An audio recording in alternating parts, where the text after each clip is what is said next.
Yo, so what's up, guys? It's your boy, and I'm back with I'm with episode 3 of the Gintama Arc by Arc, and today it's just gonna be one arc. But the reason I literally just got done watching this is pretty much why it's so late. I got done rewatching it and trying to like think of what to add because the thing is because sometimes you miss a lot of things that you didn't know what was going on and stuff like that and like the little arc. But I feel like honestly, I got a lot more clarity on this arc now that I rewatched it, and went back and revisited it. This 3 episode arc that really touched on so many things that I didn't know, like I couldn't pick up before. And honestly, I'm good. I'm usually good at picking up things that are said earlier in certain arcs. But I guess I didn't realize this. But I remember it being a good arc and it touches on something, but I didn't realize everything that it touched on when I first watched it. So yeah, this is gonna be one arc, but there's a reason why it's just gonna be one arc. Because honestly, I feel like I got enough details to go into detail about certain themes and certain things that happen. But honestly, yeah, this is just the fuyou arc, the arc which the character Tama is introduced in. This is her introduction arc. It's a really good introduction arc as first. Like she's probably one of the lady characters that come in are all interested, introduced in there. I guess in their all arc, except like maybe 2 or 3, where like they're introduced as like a little side notice, but then end up having another arc back then, like later on in the series. But yeah, you get my point. But honestly, like I said, I put a spoiler in front of this, and if you haven't seen the first 2 episodes of this series, I'll leave an eye. I'll leave an eye up there, to lead you to the playlist of the other 2 episodes, which I did in the second episode. I did cover the Benny Zakura arc, and I covered 3 arcs in that video, and I covered the big chunk of Gintama in the first video. Without further ado, let's get into the fuyou arc. Now, the fuyou arc is something that probably a lot of people do kind of like not pay it. It's not that they don't pay attention to. It's not mentioned as one of those arcs, and I can see why in a certain stance. But I feel like honestly, everything is so reliant on people talking about, the later arcs, such as, or the other earlier, or some of the best earlier arcs, such as Yoshiwara and Fame, or some of the later arcs that come in the series that everybody likes to, bring the 300 episode thing about with the Shogun Assassinated arc and the Farewell Shinsengumi arc. Now, but this is a great arc. Now, like now that I revisit, I realize how many great things was in this arc. Like I literally just got done watching the last episode, which is episode 71 of this arc. It's a real treat and a real emotional roller coaster, and it's just really great in general. The fuyou arc really has so many things, such as like twisted love. Now I really want to twist about the twisted love. Now the thing is that it's kind of twisted because at first the way Tommy is introduced is this like head in this trash can, and like then we learn like on the news as soon as Gintoki no turn on news, this robot has been convicted of or like has been framed or is said to be the murderer of her creator or so on her father. Now, most time when something like a robot is made, if their creation, they usually treat them like their kids. So yeah, it's kind of like a father thing relationship, but we didn't get into that much detail. We just like getting this introduction and stuff like that, and the first hand. So we didn't really know fully what was going on behind the scenes within like the first. This happened in like the first maybe 5 or 10, not 5 or 10 minutes, but like that the midway point of that episode. So,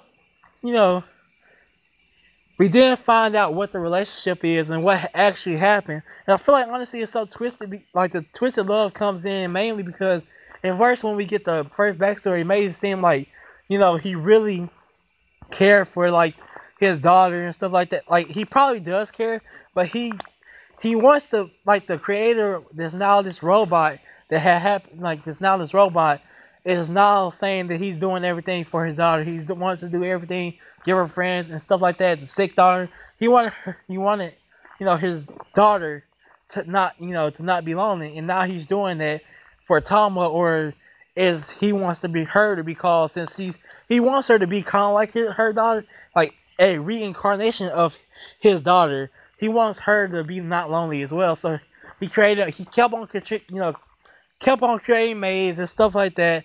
He kept on advancing her when she was first made. And when I said twisted love, it's kind of like, oh yeah, he sounds like a guy that really just wanted to do the best for his daughter, wanted to do a lot of things. But the way it kind of go twisted around was kind of when Gintoki makes the point that honestly, you didn't do all that for her.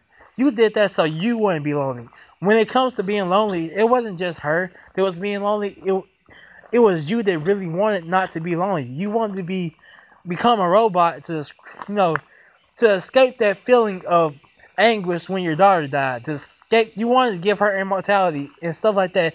You wanted to do all this and make it under the assumption that you was doing it for her. But mainly, you just didn't want to be alone. You wanted somebody to be there with you.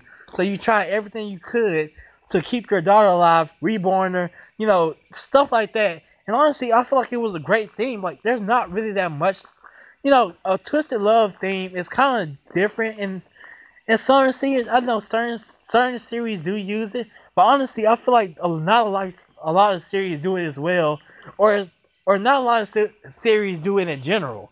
I feel like twisted love is something that if done right, like they did in this arc, can be really great, because it's just really great and amazing how many things the Gintama puts in these little arcs and how much they use them to perfection.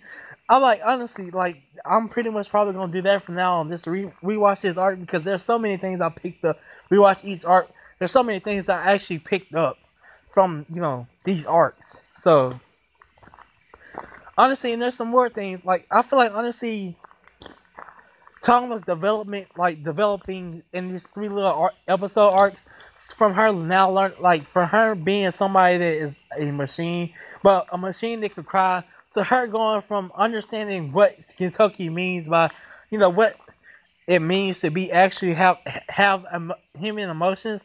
Well, I mean, honestly, it's not like, how would I put it? It's not like she fully understands, but she understands human emotion a little, so because she keep on producing it. Like her actually at first, when she first meets, first is running with Shinpachi, her saying using calculations, her using this, but when Shinpachi actually tells her, that a samurai how did he put it?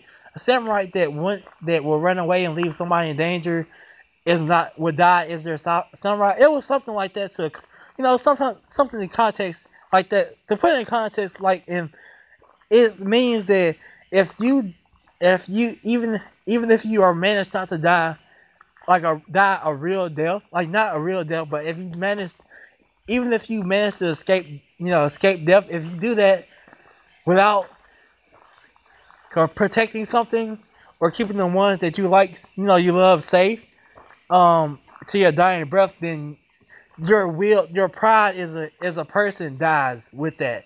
So you no longer are that person that you were, because you chose to give up and run away instead of protecting the things and the pride that you always will have. So essentially, it means if a saying, with Prince Vegeta, if the saying way was this certain type of way, that he always follows this way, he always says this thing. If he diverts from that, his pride of a saying would die. If he stopped doing all the stuff he did, that within his character. So honestly, that's kind of from her doing that to her being able to understand that possibilities and stuff calculations aren't everything when it comes to certain things like this. She was saying that she understands that those people can't die because that's what she wants to believe. She wants to believe in people. She even shared tears. A robot shouldn't be able to share tears, and that's why something like the emotions growing from her kind of triggers something in the doctor. But honestly, and I feel like honestly having the doctor to a point where he was deteriorating, even in real life, to being able to carry that on inside of a robot body, or whereas the robot is just also a slowly deteriorating, kind of mindset. It's kind of a great play on characters. A lot he wasn't, after everything happened with him. He also meant, even though we didn't never see the actual mother, he mentioned that she was sick and she knew that he knew the daughter liked her, but everything that it kind of felt like it took a toll on him to the point where the real reason why he wanted to be a robot was initially mainly because he didn't want to feel like that anymore. And that's how, like, Tama also knew that he was doing it for himself with the same twisted love concept. That he didn't want to feel that pain no more. Even though he claimed everything he was doing was his daughter, everything had affected him so much in real life to the point that he didn't want to live in that reality. But honestly, I feel like Gin has the dialogue is something that really needs to talk to. So many phrases and so many good things came from this arc that I missed the first time around. And it was just so great and refreshing. Like, I can remember some of them, but honestly, it was really great to see these quotes and things like that come from, like I said, Gintama in a serious moment has always had some of the best dialogue and some of the best, best similes and metaphors to use for certain things, for certain situations, which always makes sense. Like, honestly, like, like how she was saying this, I don't know, I can't understand these feelings, maybe it's a bug, and Gentoki telling her it's not a bug, and how, like, he started comparing something about how you have to feel pain to be able to create something. You have to feel pain to be able to, there's no way in life you won't get out of pain. It always happens. And what you have to do is that everybody has a time when they need to shed tears. Everybody has a time when they don't feel their best. And the best thing to do is just to go ahead and let it out. It's pretty much what he was saying. He used the context for oil because she is a robot. And he was also comparing humans to robots in the sense that even though people like to say that robots are doing this and robots are this, he's saying that humans even start off like robots. They break, they share tears / share oil. They have emotions, and sometimes they have to find their own footing. They have bugs as well. And I feel like, honestly, it was such a great comparing session to that. But also, I feel like the main overall art, from the start of this, like I said, with most of Gintama's art that aren't just super, super serious, they all have like some joking start or beginning with Gin being scared to go pick up his Shonen Jump collection from outside, and him finding a dead head with him being really scared after watching or having a nightmare or watching a scary series on TV. And honestly, like, from that, how that started to the point where, like, it still comes back to the head in the end, and where he's like, I just picked it up, like, I just picked it up. Like, because Kagura also said, I just picked it up in the beginning. It's pretty much just amazing. I will always love how well Gintama does that when having something that's similar, but when the tone switch, it means two different things. Like, honestly, and I just really enjoy that. Like, honestly, that's I can't believe like how many people barely talk about this art, because honestly, like I said, it was an emotional roller coaster. Like, with everything that happened from Tama's progress from human to from machine to something that's more than a machine, from her perspective on the professor, from how the perspective from the professor's perspective, he didn't realize he was doing this for himself. He thought he was doing it for her daughter. Even from like the daughter's perspective of how even inside Tama, she really just wants to cry, even though the Tama outside really knows that what she did saved a lot of people. And honestly, I just feel like that's amazing from Gintama. And I feel like, honestly, it's just super enjoyable to see that this is how Gintama is. It's just really great, honestly. But yeah, this is pretty much the end of this video. Like I said, I have a spoiler in front of the thing, so if you haven't watched Gintama, then this video is obviously not for you, and you should really go watch that. But honestly, I will have this is pretty much late, so it's gonna be borderline Saturday, Sunday. Now I'm like recording this like shit at like 1 in the morning, bro. But it's borderline-ish. So if you're new here, could you like and subscribe? Subscribe. If you like this video, can you give it likes and thumbs up likes? If you You know, even if you dislike this video, you leave a comment what you disliked about the video, and why you care. You might as well go ahead and like it. Like I said, I already have, you know, the first 2 episodes up. So if you haven't seen those yet, please go watch it.